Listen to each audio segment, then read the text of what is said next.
touch anything that's part of the ground circuit beforehand, and we leave it in the middle for a while. Go to the halfway to the back, and you get a nice pop like that. So we're going to take a closer look and see if we disconnect either that resistor or capacitor. If one of those are the culprit, touching the unattached leg of that capacitor, it'll sound kind of like this. Just touch it real quick, and that's the sound that we're hearing when we hear it through the amp by moving the switch.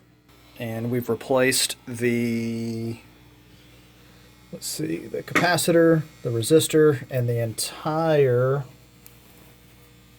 5-way switch. Here's the sound that we get.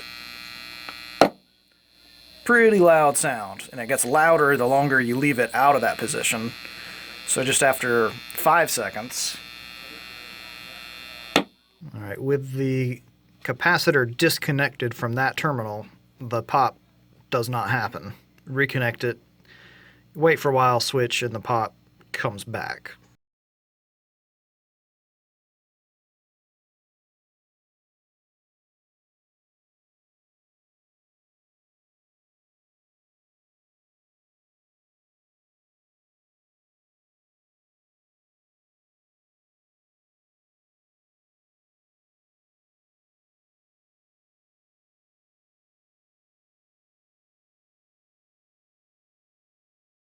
After solving the problem in the customer's guitar by rewiring it with a more standard Strat wiring with a regular 5-way switch and a regular volume control, I decided to pull out the identical guitar that we had ordered just because it's a great color and it's a great guitar model, so it's a good Strat to have in stock, and we sold one, so we got another one.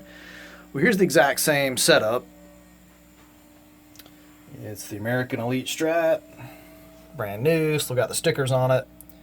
And so what we're going to do is move this switch from here to here, and you'll hear the pop sound. Here we go. And I don't know if it sounds exactly like it does in real life, but it's similar to maybe powering on a mixer while powered speakers are already powered on. You get that electrical, circuit being connected sort of sound. And with a really loud stage amp, not this little 10-watt generic amp, it would be startling, enough for people would turn around and be like, whoa, you did something wrong. Like maybe plugging a guitar into a hot amp, that kind of sound. Shorter than that, less noisy, but still a very distinct, startling pop sound.